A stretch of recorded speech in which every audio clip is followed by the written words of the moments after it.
every business needs an accountant. Welcome to StaffBuffalo's Pain Points podcast.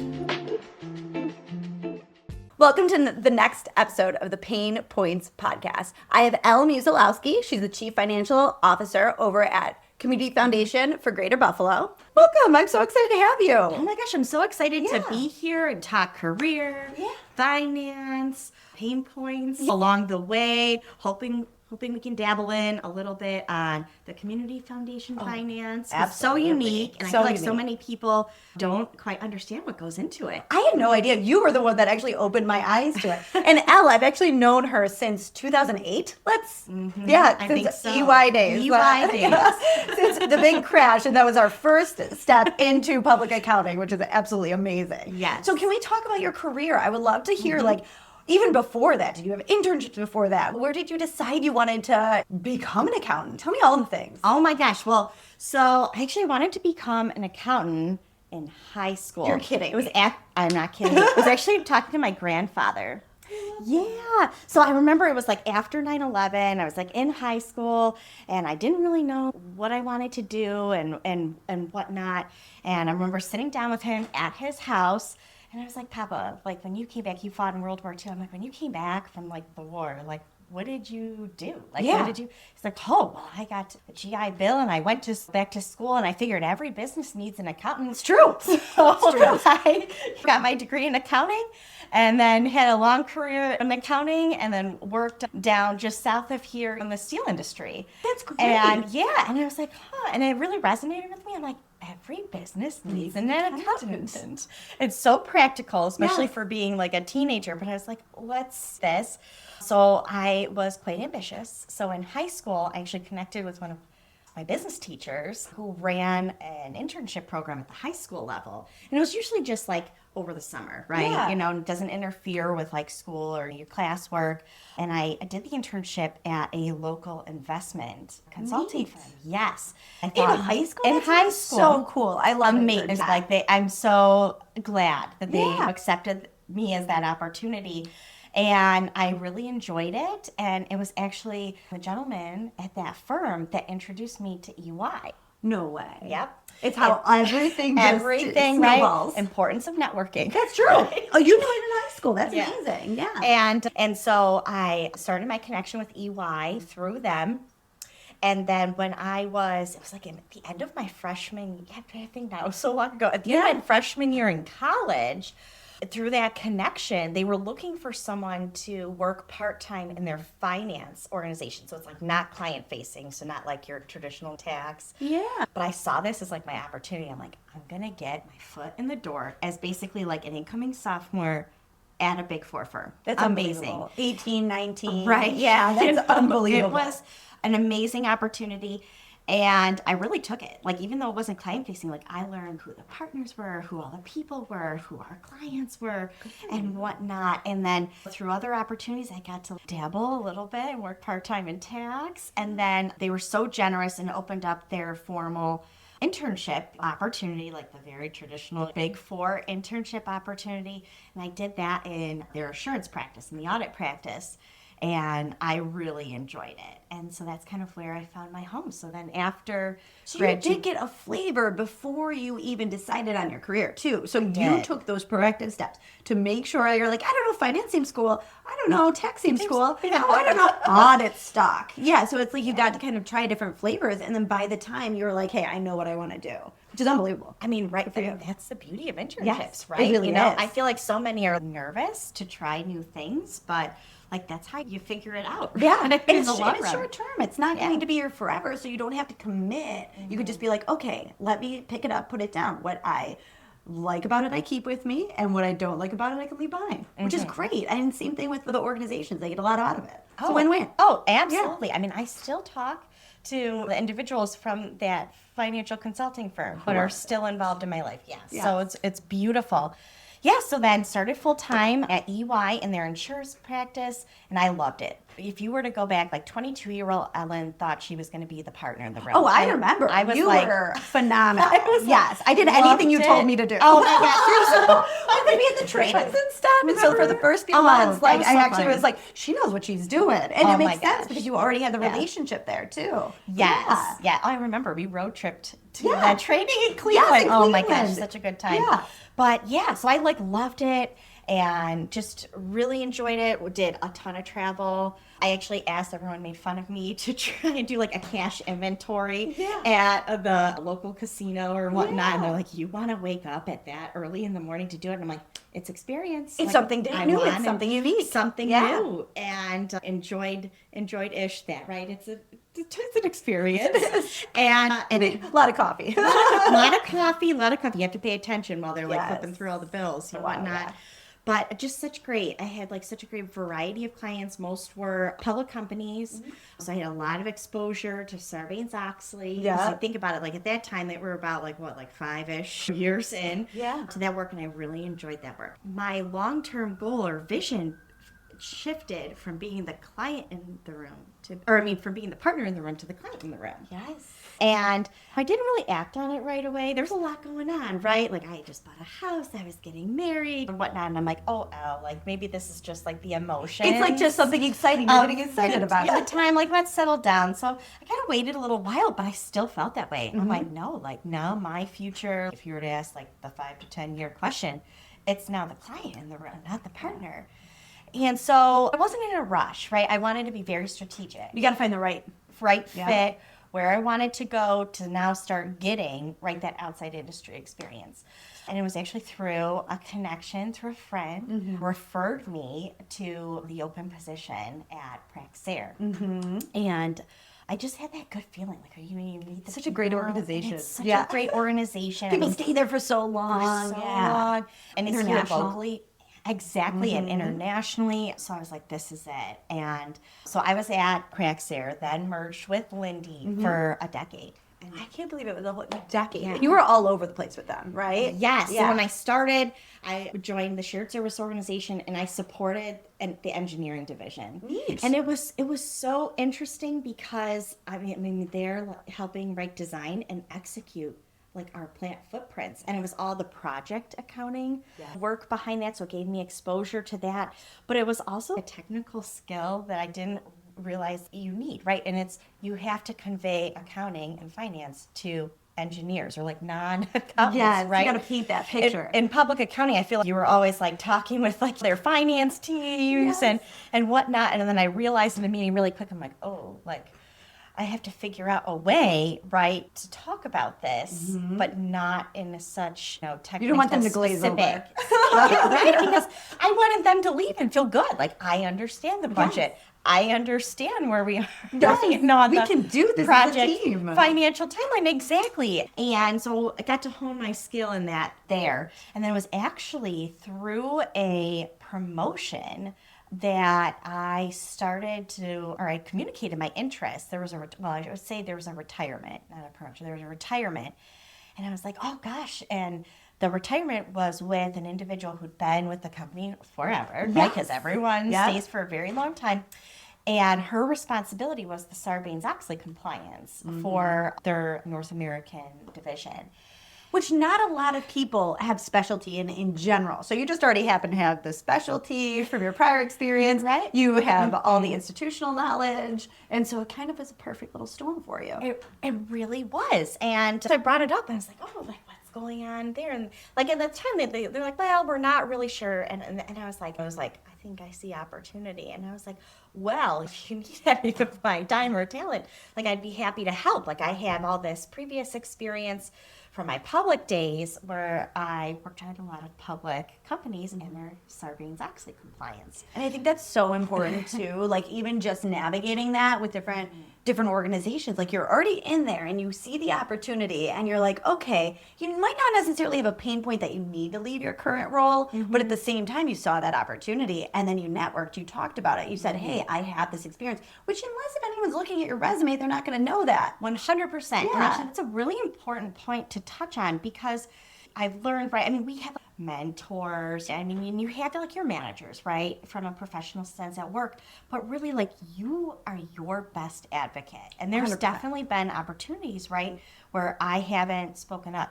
And you kind of have that, well, gosh, like my experience should speak for itself. But nobody knows. But sometimes you have to connect those dots. Yes, you know? yeah. So Sometimes that you was- have to paint that picture. Exactly. Yes. So lesson learned Yes. in my career. And think about the risk, you know, because sometimes I'll get, like, if I'm talking with students, they're like, well, yeah, but like, what if they say no? So, And I you was said like, no. but then you're at the same place. Like, if you say nothing, the opportunity's not there. But if you say something and it gets turned down, well, then you're still in the same spot, right? Absolutely. And it's all about how you approach the conversation. It's not saying, I hate my current role. It's saying, I have skills that you may need. And when in any organization, if you have skills that can be used by that organization, you're pulling it forward in the same direction. So why not offer those skills, especially the ones you're excited about, that are in your green zone that activate Exactly. you. Yeah. Exactly. I know, which probably makes me sound really nerdy. Like, wow, she loves Sarbanes-Oxley. We need nerds. And it actually really wasn't that like boring or nerdy, right? I got to learn, so then I got promoted into the role, and I loved it because I feel like, you know, for the start of my career at Praxair, it was so focused on like one specific division, and like through like team meetings or whatnot, being part of shared services, like you got to like hear like a little bit of what everyone was doing. But then in the new role, I got to really like learn like what are our processes, what are our procedures across like many areas, you know, and it was just so cool because you could kind of connect the dots. For some groups, that sometimes it's just like right natural, like they may not like cross collaborate, but then you could see there was some type of efficiency potential, and I was like, hey, like we can improve that, you know. So you over really there. kind of took that 30,000 foot view, Yeah. and you got to see it from a different perspective than when you were in it working with the engineers and articulating accounting to people that are not accountants by trade. Correct. Yeah. So then you had to go like, okay, now I get to super nerd out and get to dive in to all the socks through internationally, right? Or well, nationally. So, yeah. well, I was going to say, I actually helped kind of grow what we did at a shared service level. So originally it was just overseeing the Sarbanes-Oxley for our U.S. industrial gases. So, like, I know that's like a little industry speak, but that's basically like if you saw like the trucks on the road or our big plants, that's our like kind of bread and butter when you think about Praxair and Linde. But through, right, it's a large corporation, so there were consolidations, you know, so internally and whatnot. And through one of those consolidations, our Canadian business kind of all of a sudden became really big because they consolidated each of the entities into one. And it was like, I see opportunity. Like, there's opportunity there because they will certainly now be subject to audit and whatnot with the, you know, with the restructure.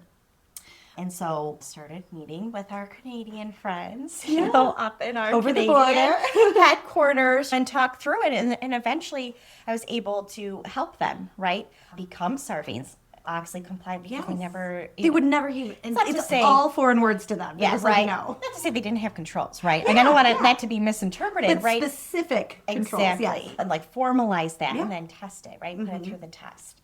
And so that was great and amazing. Oh my gosh, I still connect with some of my Canadian friends and former colleagues. Like, oh yeah, they were so great. And you got to travel a lot, too, with them, right?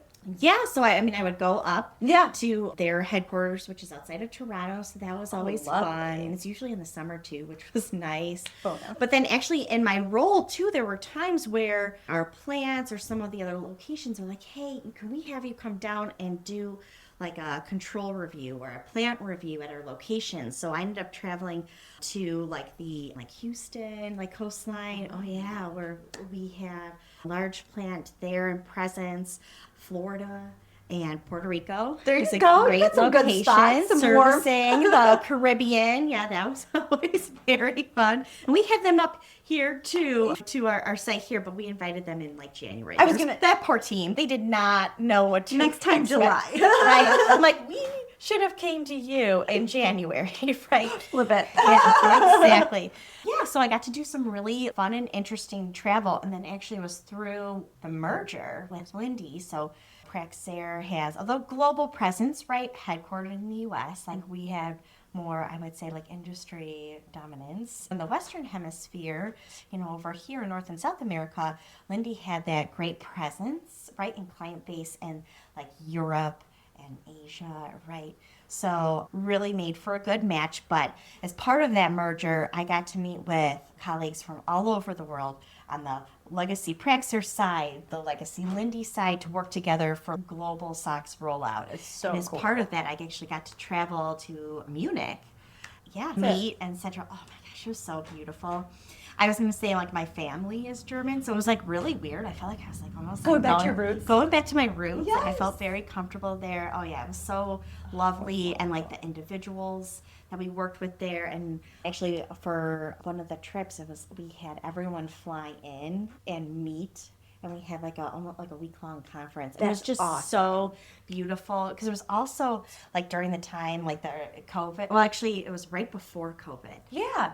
And actually, it was like February 2020, and we were That's all wild. meeting there. But it was so nice because then trying to work through all of this rollout, it was just so nice to like you're have working with. met Yes. and know who we're working with. It's not just an email. Yes. Exactly. And have that connection. Not only through like an intense time working through like the merger and rollout, but then like also a very like intense emotional time from globally, right? Yeah. I mean, navigating just that. COVID. And so it was so important, and it was very generous of the company too Oh, to absolutely. have us all meet there, and I think really formed the bond and like solidified the collaboration that was needed. Like you said, perfect timing, especially getting Yeah. through all the pain points of COVID that probably was laid upon, especially with after the merger and everything. You're still having these two companies from two completely different cultures combined.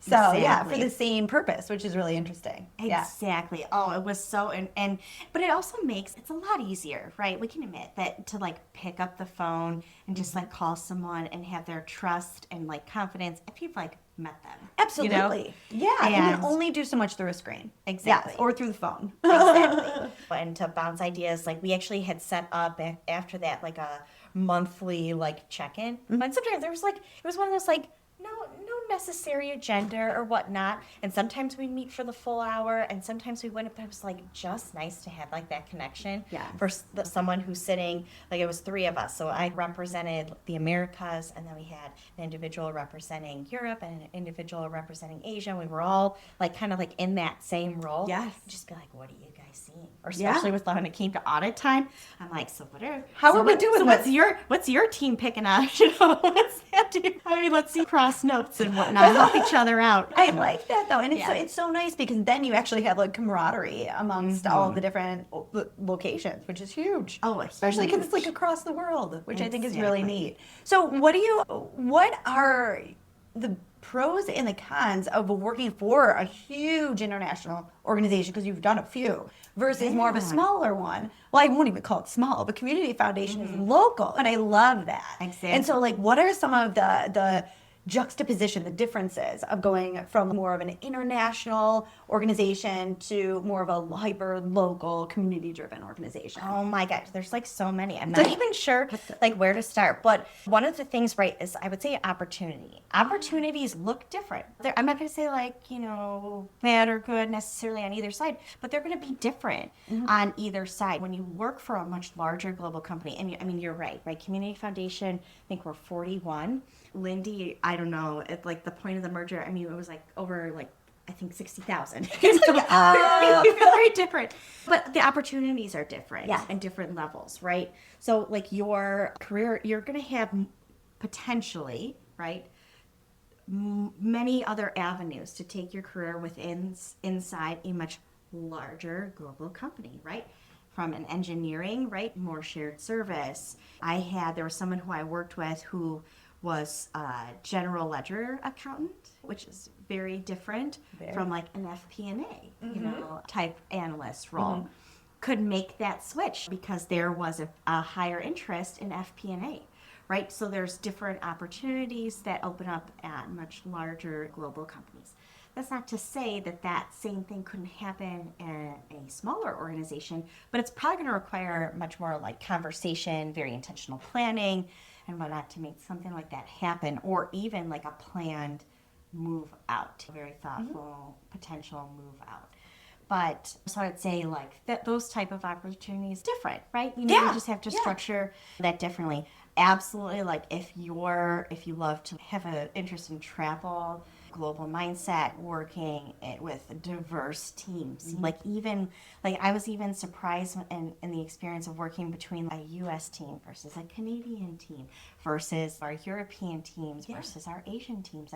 Are so different. And Even just like the simple things like holidays. Yes. Like I know that seems like it's not as big of a deal, but culturally, everyone's taking off at different times. Everyone has different. Oh, summertime with your European colleagues. August? Very different. Nothing.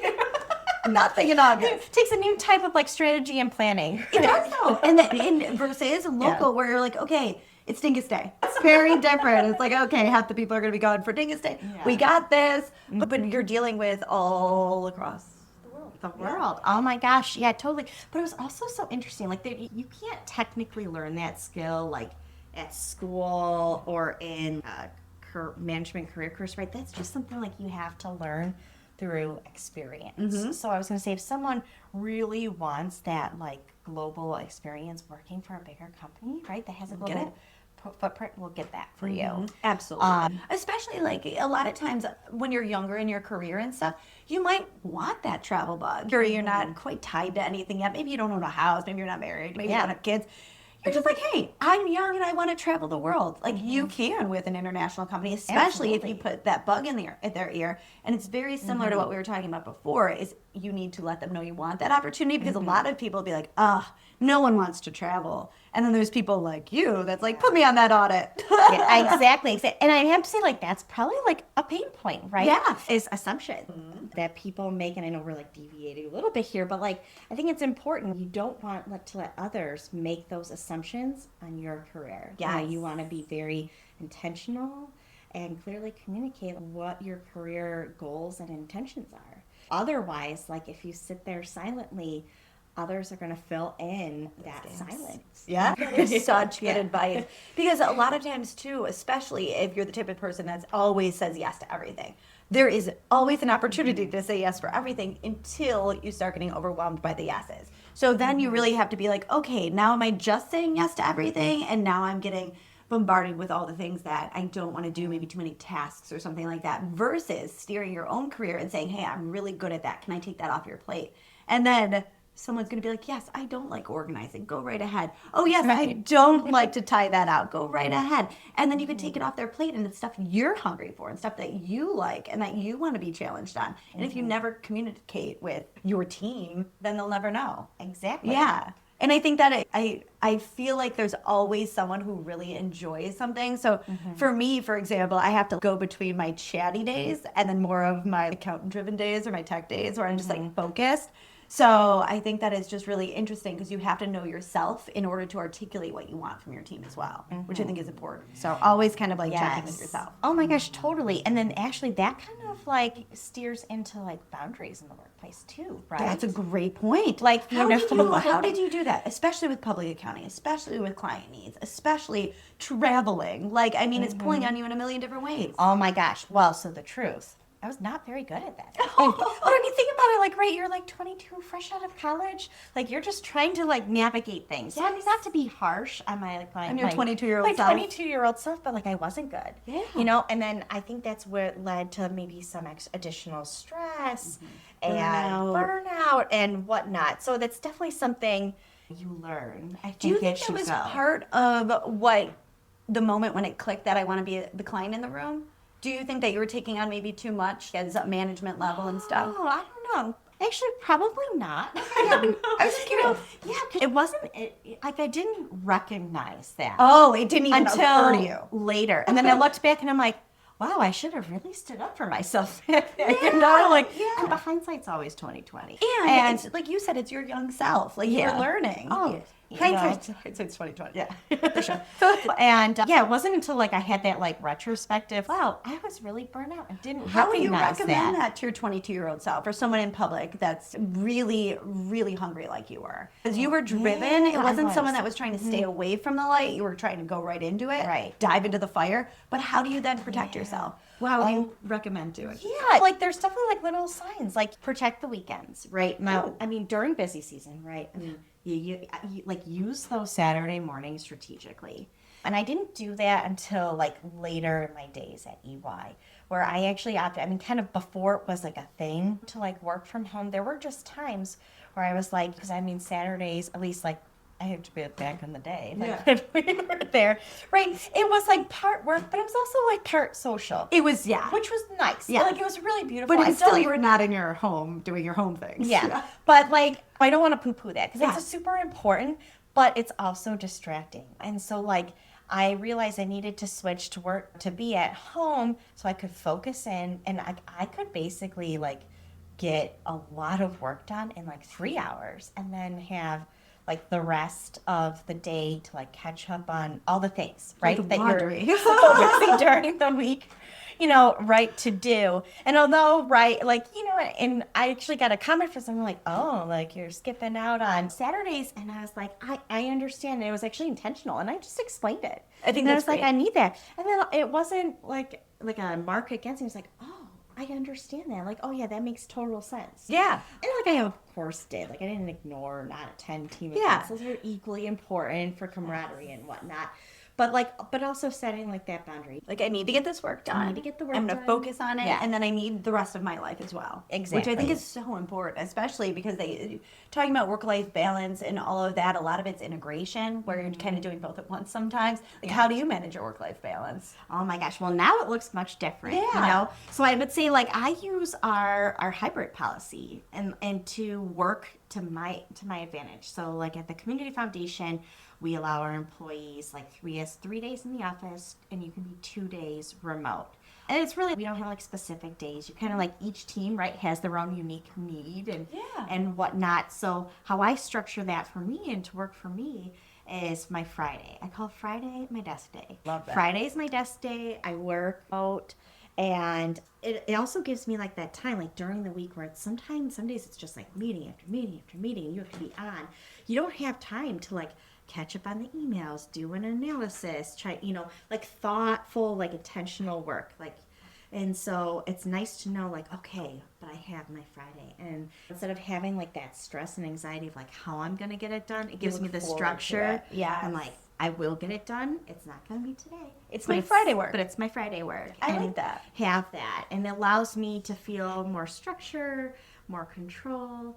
I mean, of course, right, like life happens and things come up and sometimes you have to pivot quickly and accept a meeting or a training or whatnot on a Friday. But for the most part, that's a boundary, you know, that I try to set. That's great. To help work through and how that works for me, but it may look different for others and how they are strategic about using that policy that we have. Other things that I do is I do have a younger family. So what I'll say about that, like working and trying to balance that, your home life, is I try to be very intentional about my like 8 to 5. That's great. So I show up like right Monday through Thursday for the most part, right? I'm in the office, show up 8 to 5. And that 5 o'clock hits, I pack it up. I have to pack it up and head home. And then, I mean, I have young kids, so it's like I basically have them like 5:30 till 7:30 with them. And I focus. Like that is my time with them. We have dinner, we do homework, like all the things, right? You lose your phone because it's like not important right now. Exactly, right? Like that is that time. And I try to keep that boundary as much as possible. And then after I tuck them into bed, if there's like lingering things, right, that I didn't complete at work, then I choose to then sign back on at home and, you know, work through it then. But it's not a mandate. You know, no one's telling me to do that. It's just set up your next day for I success. choose that to set up my next day for it. Perfect, exactly. I know, I totally get it. And Yeah, it's not every night. Juggling. But Yeah. it's not every night, but it's when I need to. That's how I kind of handle that additional time that's required. And it's just the time management so that you're like, even it really is sticking out to me to your Fridays, because I call them like I hide. I say like, hey guys, I'm hiding, if you need me, come find me. But it's like when I need to really focus, and having those focus days, and then even just knowing on a Tuesday, oh, I don't have to think about that because don't have to be stressed about it right now because I can do it on Friday. And then you set up that yourself for success so that you're not having it just in the back of your mind the whole time. And then you can just keep moving forward. Exactly. Yeah. And part of like that Friday like desk time is also looking ahead to the next week. So if you can't tell, I feel like I'm a very stereotypical accountant, very structured and whatnot. But I take like, I almost like end my day. I do like a little weekly reflection. I mean, not saying like I'm not, but I kind of like think about like, okay, like what went really well, like what didn't, and like what do I have to do the next week? And then actually pull up my next week calendar and be like, okay, like what do I have? So there's no surprises. Like I don't walk in Monday morning and be like, oh, gee golly, I have this huge leadership meeting and I'm not prepared for it, right? So I can kind of like get, even if it's just like mental preparation, you know, for the week ahead. So I do take almost like end like that last 30 minutes to be like, okay, and For the next we're going to cut off and like, let's reflect and then prepare for the next week. I think that's great, especially because sometimes you'll have a weird fire kind of burning. And then if you don't actually take a moment to reflect and see that fire, then how are you going to put it out the following week? And so sometimes it just keeps burning and burning and burning, unless if you actually take that moment to pause on all the million tasks you have to do and say, okay, well, what am I trying to do? What am I trying to accomplish? And how do I put these little fires out?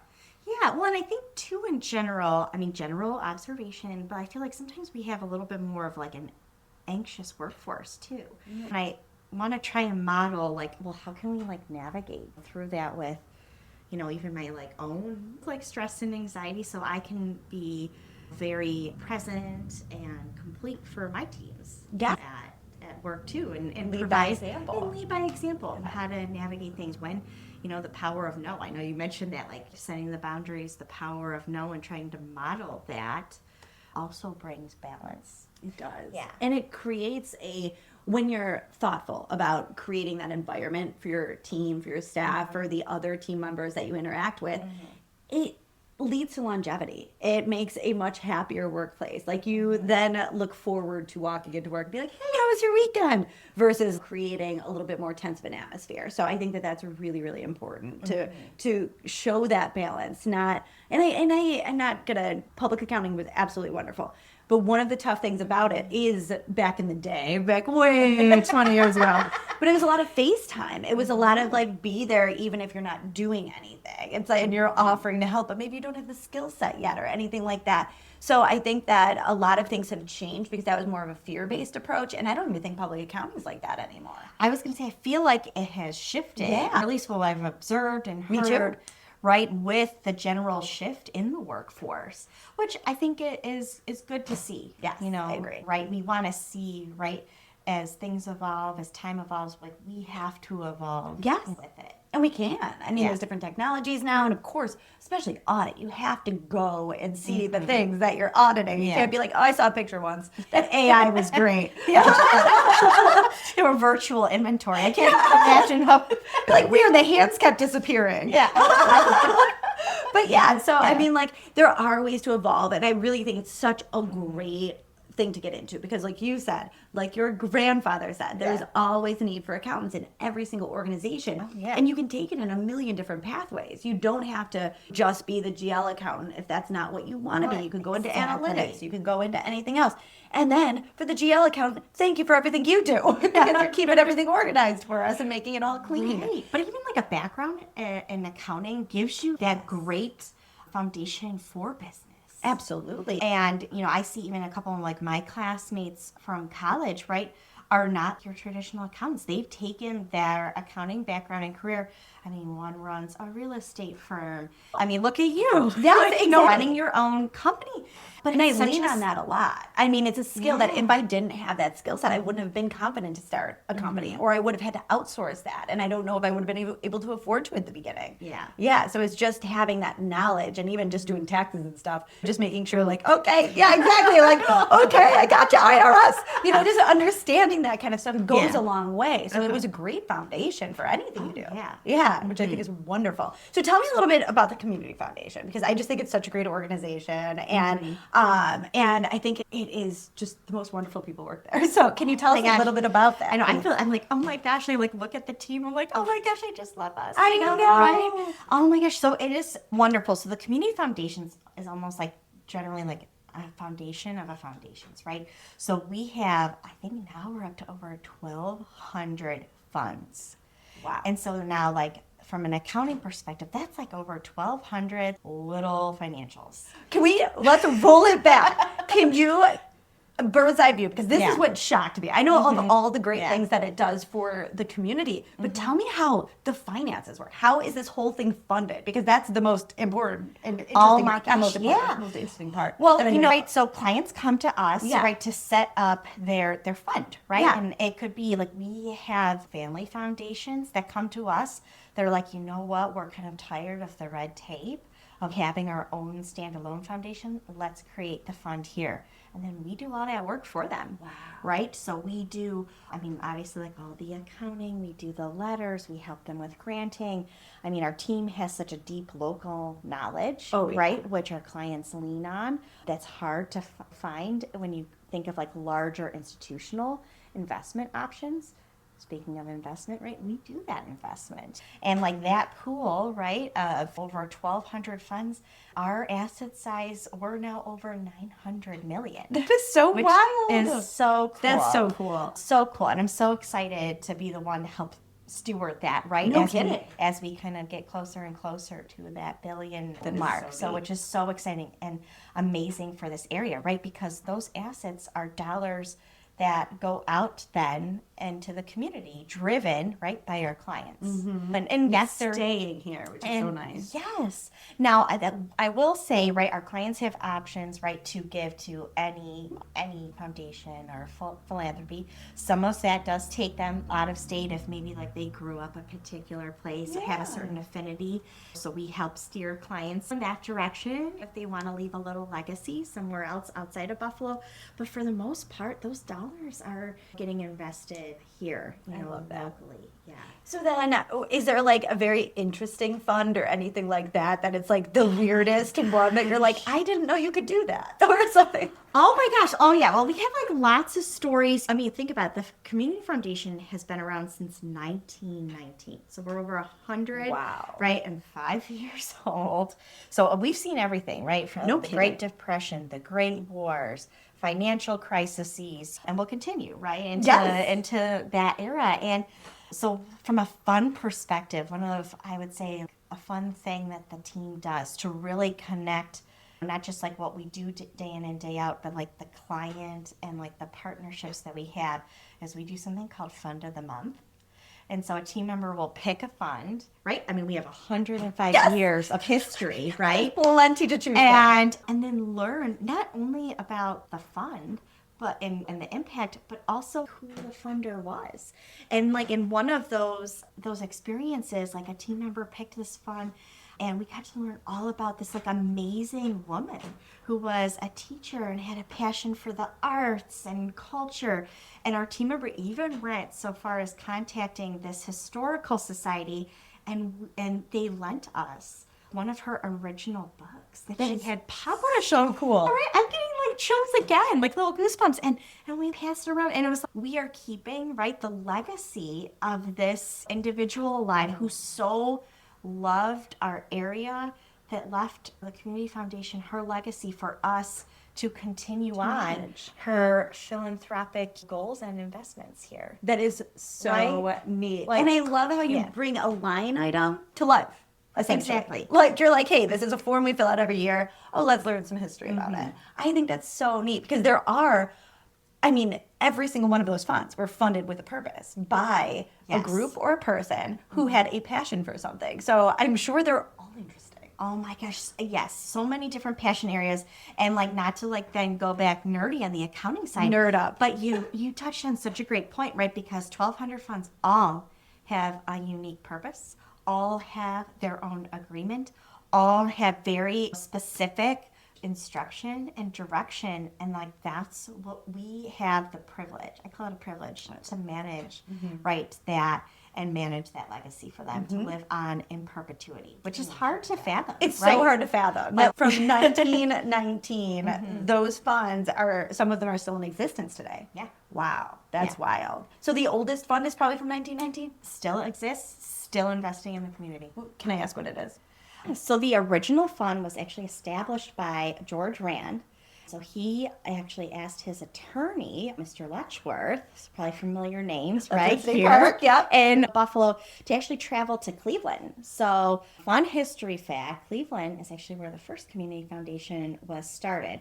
And so they heard word was getting out, and Mr. Letchworth was sent to Cleveland to learn from the Cleveland Foundation kind of what is all this about? Yeah, and why did you start it? Yeah. And whatnot. And then brought that idea back to Buffalo. Now, we weren't always called the Community Foundation for Greater Buffalo. We actually started as the Buffalo Foundation. And Let's call it what it is, yeah. and the first establishing gift or fund was from the Rand family. That is so cool. Oh, that's absolutely wild. And then, so what impact has the Community Foundation had, or maybe it was the foundation, the Buffalo Foundation, had in the genesis of Buffalo, kind of the creation, the early 1900s? That was really right after electricity came. So, like, there's probably a lot of building and stuff. Oh from my it. gosh, there are so many fun stories. But I think like one of the ones, I mean, I like to share because I think it's, super fun and then relates to like the arts and culture and architecture in our area is Kleinhand's Music Hall. I love Kleinhand. So the Kleinhand family set up their fund here. They were very philanthropic, really, had a passion, for all arts, culture, music, and their vision and legacy was they really wanted like a grand music hall, right? With the perfect sound. Acoustics and all of that. And that is actually their fund helped lead to the seed to build Kleinhand's Music Hall here in Buffalo. That is so neat. And it's such a wonderful establishment, too. They still have the Buffalo Philharmonic all the time there. And there's so many. I've been to weddings there. It's just the most beautiful space. Right. One of those places when you think like Buffalo and architecture, you're like, That's Kleinhand's, yeah, right? yeah. And we have so much architecture from so many different decades, too. But Buffalo was booming back in the day. Oh in the my early gosh, it 1900s. absolutely was. It absolutely was. So, the first fund is still creating philanthropic impact today. I love that. Here, 105 years later. Yeah, we call it the power of endowment. And there is a perfect example of that, actually, I can think of, because, we also like round numbers. So, there we received, this was, I don't know, maybe in the 70s or 80s, someone had left us their estate. And we'll say round numbers, it was about $2 million, came in, established their fund to fund their philanthropic legacy in perpetuity. Yeah. And so that fund today has put into the community over $15 million in investment.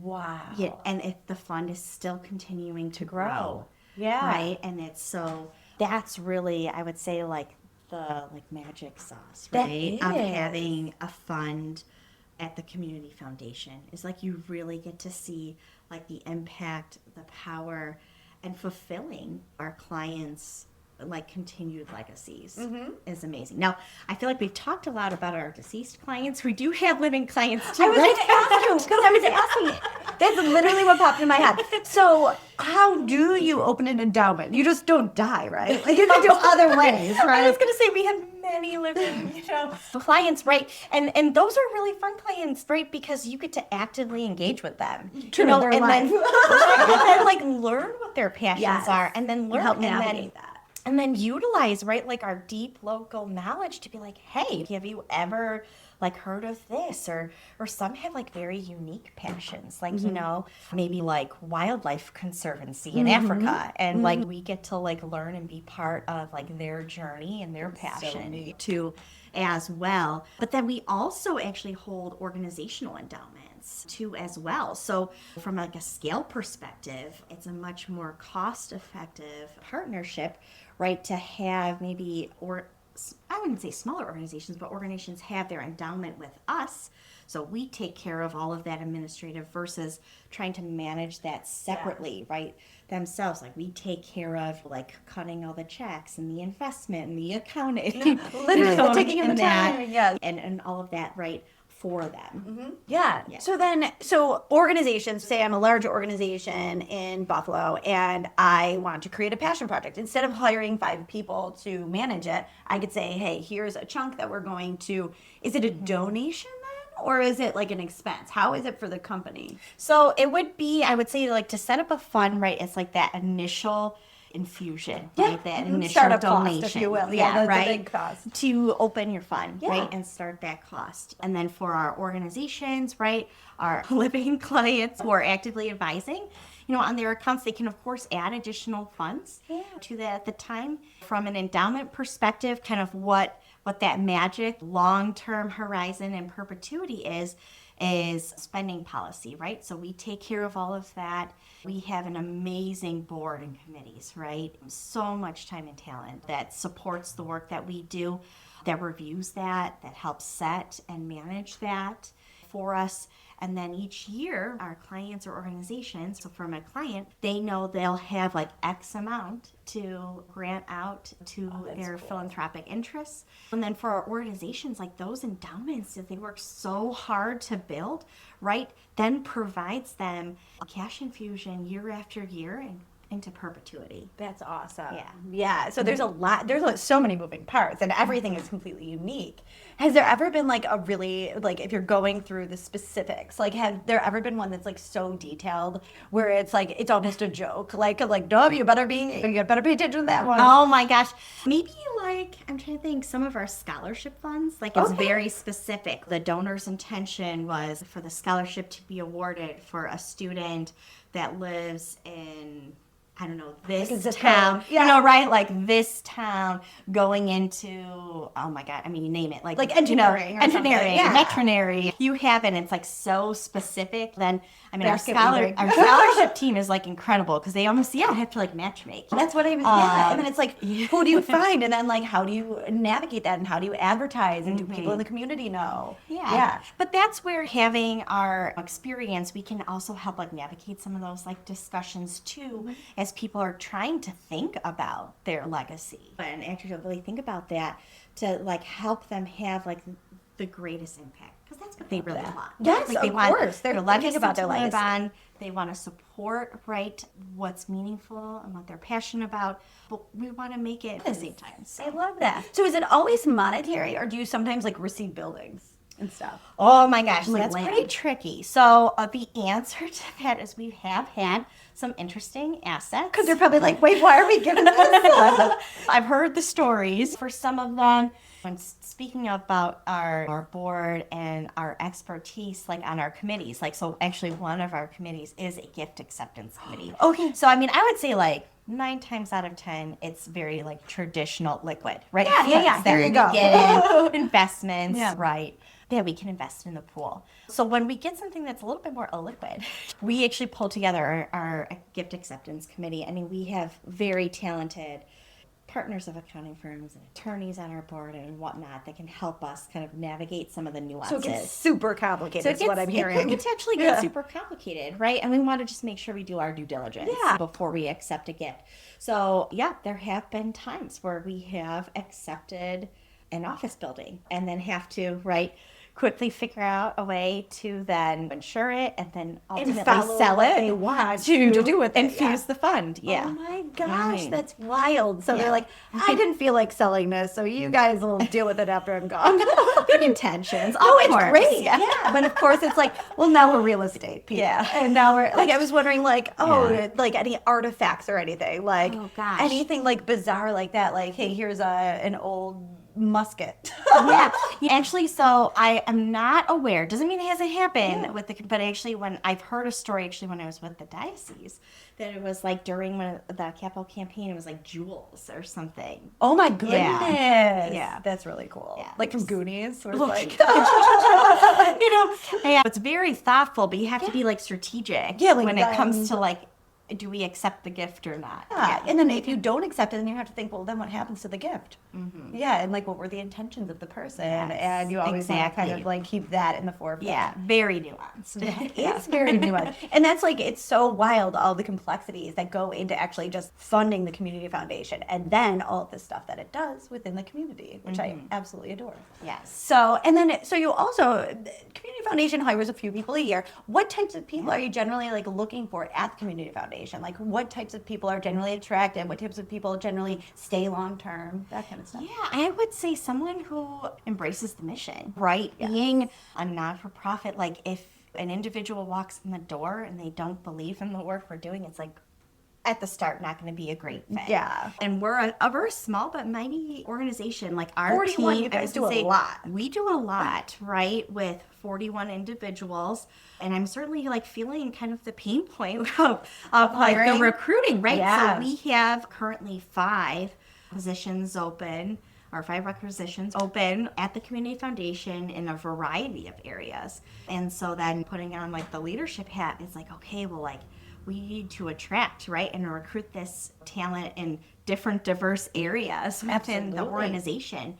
So I mean, different specialties, different years of skill experience, sets and whatnot. I mean, we have 2 positions open in finance, 2 in our community impact team. So they work with all of our partners. And then we have another position that we just filled yesterday. That's great. Which is great in like a communications type position. So it's tough. Like It is is a tough like market, you know. and you have to be so mindful when you're hiring too. Like you said, there's specifics that you need. Specifically, they need to believe in the organization and what you're doing every day. Because if someone isn't, then they're just basically an anchor or friction. But no need for it. So right. And like it helps in general, just like the fire for like, well, why do you go into work? Yes. You know, what fuels that excitement in your job and your career?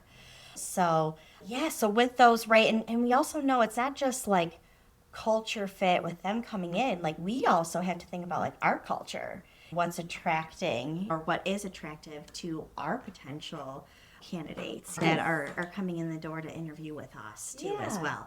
And definitely through this process, I've seen many more candidates asking about that.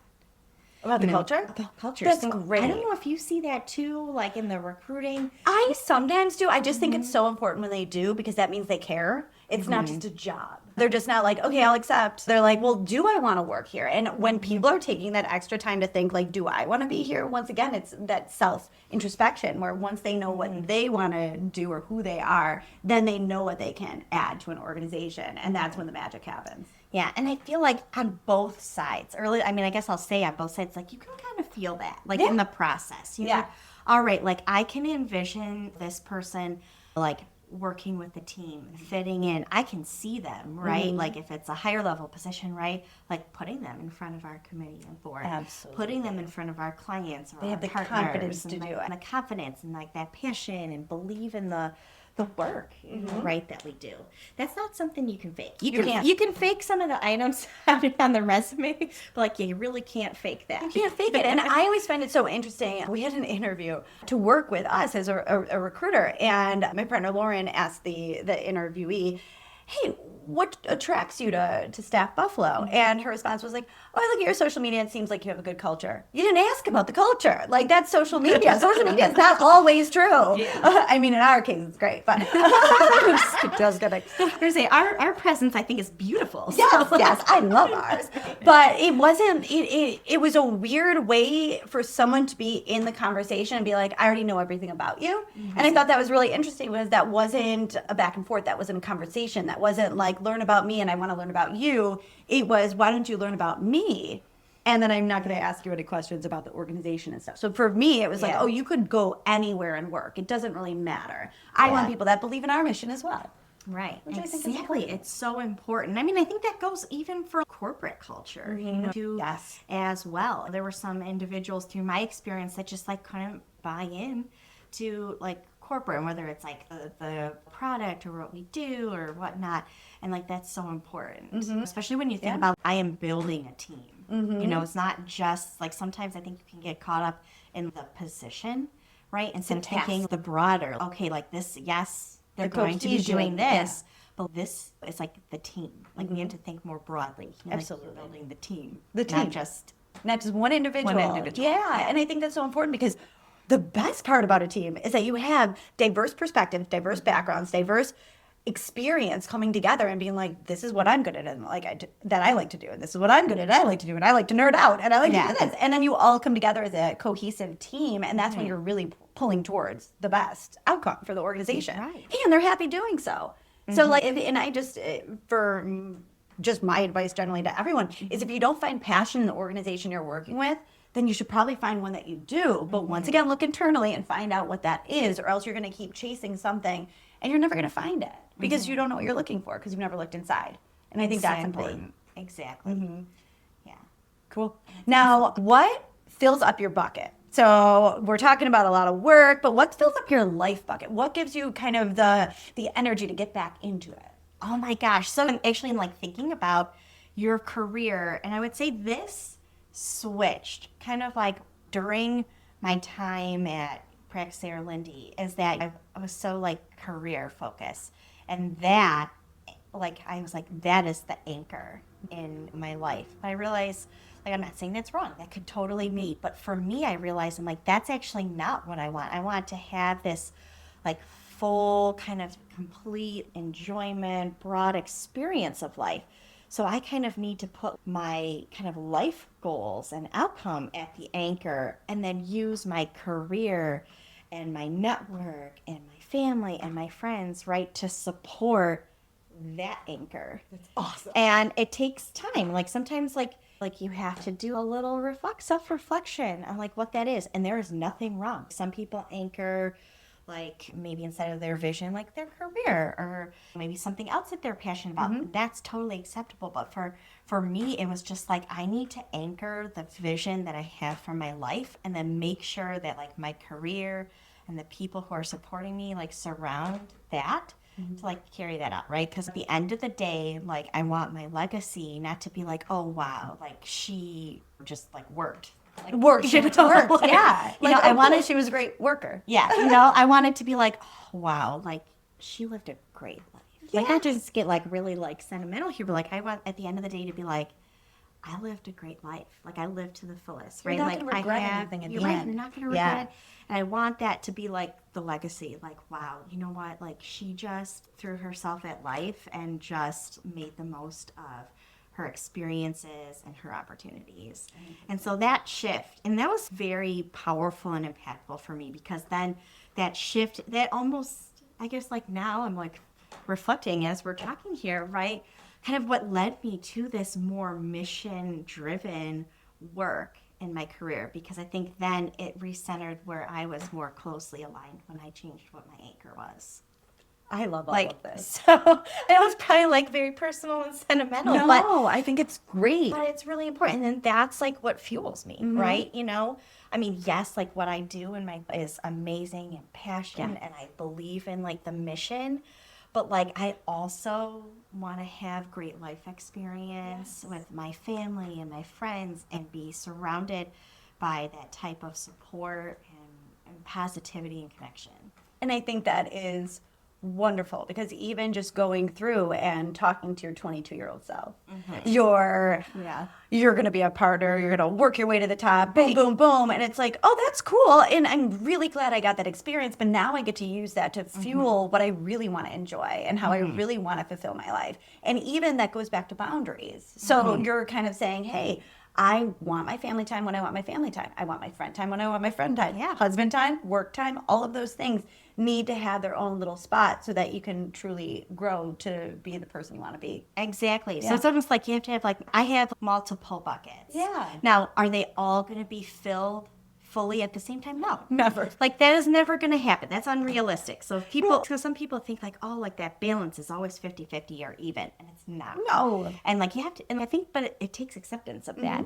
And then there are times like the work bucket is going to be fuller. And then there's time where like the family bucket has to be fuller. Or maybe there's time like I need to take time for myself, and my me bucket I need to fill. But it's kind of going through like those waves and navigating those tensions that I feel like you become, I don't know, more grounded. You know? And like I guess the best, or maybe you can kind of continue to become like the better version of yourself, trying to like navigate through all of those tensions. And getting off the hamster wheel sometimes. Yeah. Getting off that hamster wheel and be like, do I want to get back on that? Or should I try something else? Because a lot of times when you're so focused, especially career driven, you have those blinders up and you're just like looking at life and you're just like, okay, well, where do I go from here? How do I navigate it? Until you take the blinders off, you can't see everything else and all the sparkle of life. Yeah. So you have to take them off and then use all of your experience, use all of that effort you put into it, and use all that hard work, and then be like, okay, so I have this beautiful foundation. Where do I go? Yeah. What do I want to do? What ignites me? Yeah. No, exactly. I mean, even like you can even take that down to like a smaller task level, right? Like the other day. A lot going on, right? We're in quarter, we're closing out the audit, we have a bunch of operational projects, right, going on. At work, it was one of those days I'm like, oh my gosh, I feel like I'm not doing any one great, thing really You're failing well. at everything. Like, not failing, you're just not like, succeeding. Yeah. I'm like, oh my gosh, I feel like I can't like focus on any like one thing. And I remember like sitting at my desk, I was like, oh my gosh, like I'm spiraling. I'm on the hamster wheel. Yes. And I was like, all right, I'm just gonna like take a minute. We're gonna take a couple deep breaths, and like then the first thing like project that comes up, that's just what I'm gonna focus on. Yeah. And so I took a comment. I'm like, all right, I'm gonna put all the rest of that aside. I'm just gonna like work on that. Yes. Get Get that one done. thing done and off my plate. Exactly. So that it's not feeling as overflowing of a bucket.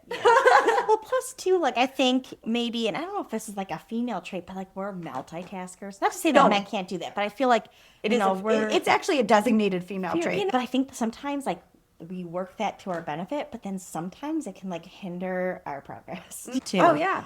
And it's okay to be like, oh, like We need to put a little more focus into Focus, something yeah, versus yeah. just general kind of like checking things off the list. Yeah, Sometimes you need to be like, oh, okay, I need to invest myself a little bit more. I need to fill up that bucket a little bit more, but get them a little dry.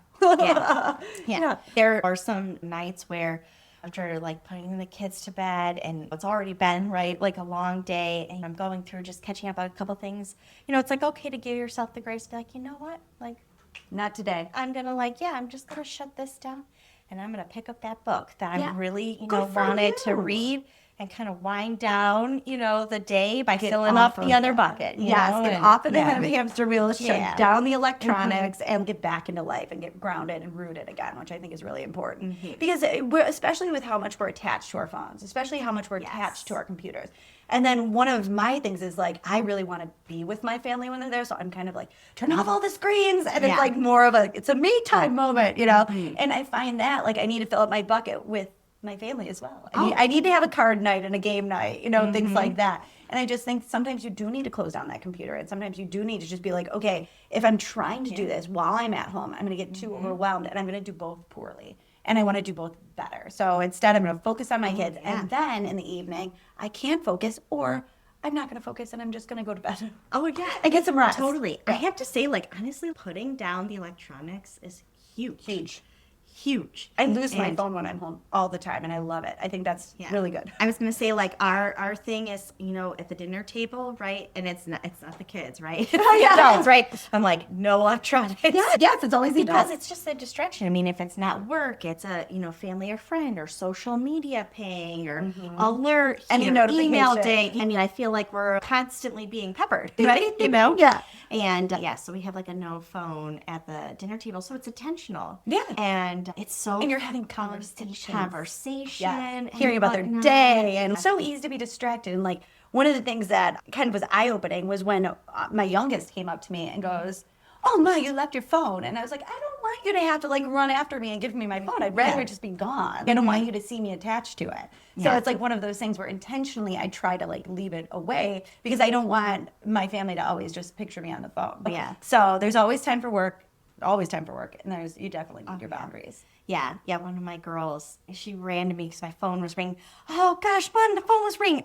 I didn't get it in time for you. I'm sorry. I'm like, it's okay. And then she takes it. What a and good then assistant. Unlocks it. I'm like, how do you know how to unlock my phone? And she's like, well, I've seen you do it enough times. And like, that was eye-opening. I'm like, okay, well, I need to be better. Yeah, and a lot of times it's just those like little people in your life that just are very eye-opening. Yeah. I think you're like, thank you for telling me that.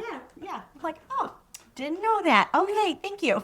I love that. So, okay, I have some questions for you. What about advice for people that may want to go the accounting track, may even want to go the CPA track, may even want to go public, like whatever they want to do, just accounting? What advice do you have to get more people going down that accounting route of saying, hey, every company needs an accountant? I know. And we need the accountants, right? Right? There's like a shortage There's out a there. shortage, and it's a great career. Yeah. And especially if it's a lot of just math. It's a lot of adding, subtracting, and really kind of just keeping an eye on things. So Yeah, well, so I'm gonna like balance like some tensions here, or like maybe some like opposing forces, because I feel like it's so true. So let me explain. So I feel like accounting gives such a great backbone to business in general. So I'd say for anyone who's like, I don't know, I'm too intimidated by the numbers, and I just want to do business management, and there's nothing wrong with that, or finance, that's fine. But I feel like you get the business management and the finance and the marketing through getting your degree in accounting. I agree. And you get so much deeper into like you have to have that foundation in the numbers. Oh, yeah. But the truth is, I feel like the numbers, although it's math, and like the adding, subtracting, multiplying, and dividing, but if we break that down, like we can do that. Yeah. I think my first grader could probably do that, right? And It's not as complex as it seems. It's a lot exactly. of adding and subtracting, Yeah. really. And I mean, obviously, nowadays, right, no one's doing it on ledger paper. No. Right, for the most part, even small businesses. Yeah. When organizations have a type of software, a lot of the barriers for that have come way down. Way down, yeah. You know, and there's it's on automations that. a little bit on that for a little Yeah. bit more, for easy tracking, but it does Exactly. create such a foundation. And the other thing is, and it was something, because I thought it was like numbers, because I was like, oh, I'm going to love this. But the truth is, like, if you like to solve problems, you will like accounting. And I'm not just talking like math problems here, because think about it. Like, if you're like, oh, I'm not sure how to handle this, you go, like this transaction, you go to your accountant. Oh, I'm not sure, like, even just like taxes, right? We just closed out tax season, right? Like, oh, like, do I need this or not? Who do you go to? Like, your accountant, Yeah. And so many times, right, accounting is involved in solving organizational problems. And so if you like to problem solve, I feel outside of just the math, like this will be a great career for you. Oh, absolutely. And you're the person that they're leaning on in the organization so that they can continue doing the purpose of the organization as well. So it doesn't matter what it is, if they're making widgets, if they're supporting the community, whatever it is, you're then supporting, you're the backbone of the organization to then say, hey, you guys do, and create that mission and go after that mission. Exactly. Yeah. And the decision making. It's so powerful because, like, how many times, like, do we have the budget for that? Let's Are we on track with the project? Like, where did the numbers land? How are we gonna give out bonuses or incentives and whatnot? Are we going to develop this business line? Exactly. Yeah, you have to go through like a million different things that bop around. Where do you think we're going to end Q1? And all Yes. of those questions, Yes. right? All comes back to accounting, or the need to have like some type of accounting influence, numbers influence in those decisions. I guess if you're like not using that and understanding the facts, those are probably not going to be great decisions. Yeah, I agree. Yes. And so that's why accountants are always in need. Yes. So I would say if someone's like, oh, like I don't want to do it because of the math, be like, oh, but it's so much more. It's so much more. You know? And like I said, too, it doesn't have to be the whole financial analysis side of things. It doesn't have to be the CFO where you're projecting out if that's not what you want to do. Like there's accounting that could just be an awesome support structure. Oh, so absolutely. There's like a million different ways you can go with once you get that. And then some people go into fund accounting. Some people go into, some people love a spreadsheet like me. And some people like will go into that where it's like, hey, I want 500 lines that I want perfect. And once again, it's solving that problem. How do I get this to like end up being the right paperwork or whatever. Right. But yeah. But even think about it. Like I know accountants that branch out and become like project managers because sure. they have that solid background, or break out and like go into insurance and understand the financials that way. And it's also great, as you mentioned, like, oh, you don't have to be the CFO totally, right? Yeah. Because business and operations, like people need processors too, and so if you're a person that just loves structure, right? I love structure or whatnot. Accounting is probably a great fit for them, right? Because we need amazing, detail-oriented processors in the industry too.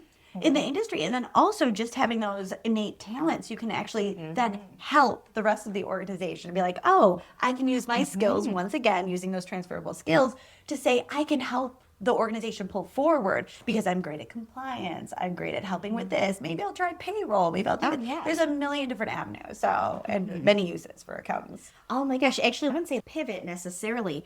Was actually what my director at the time came to me when I was at Praxair and was, we need someone like to really oversee export compliance. And I was for like our U.S. business, and I think that's you. And I was like, this is like operations, like this. I looked at him. I'm like, okay, you're gonna have to help me fill in like where did we get to be on this? Right. And I mean, I guess he saw the transferable skill when I couldn't even see it, and it was right in front of me. He's like, well, you're very detail oriented. This is transactional, and compliance driven. And I think like you will be really great at that. And we're going to bring in this other person to kind of like do the transactional side, but they're going to need the oversight. And we think you can provide that like guidance and oversight. And it's still initially, I'm like, okay, I think I can do that. Like a very different like hat to wear. But like I loved it. Yes. Like it was just so interesting. It was so something I hadn't experienced before, and I loved that aspect. And your of my director role. saw all of the little components in you. Yeah. That you were, oh, this is perfect. Yeah. Yeah. Like, such great leadership. And It like, is. It and really like is. going back to like, it's about team development, you know? Yeah. Like, you know, to pick up and really like learn about skills outside of just like the job description. Yeah. And if you don't ask, you don't know. So him having that conversation with you too helps to like percolate the ideas a little bit. Be like, yeah, I guess I'll give it a shot because you didn't know what you didn't know. Exactly. Which is great. Yeah. I loved it. So. Well, thank you so much for joining the Pain Point podcast. And this was a lovely conversation. I hope a lot of accountants end up joining our career. Gosh, yes, yes. This has been such a like lovely morning. Thank you really so has much. been. You know, Thank you for taking time out of the busy week, especially with like finishing up all the audits and stuff. And this was like your big season Q1. Yeah. It's your busy season, I'm sure. Like we talk about, right? We were talking about the buckets, right? I'm going to get back to this one, but this one was like a very fun, like, let's talk career. I bucket, love you know? that. I love that. Well, thank you for filling up our bucket. You're welcome. Thanks for tuning in to today's episode of the Pain Points podcast. If you enjoyed what you heard, be sure to follow us so you never miss out on future episodes.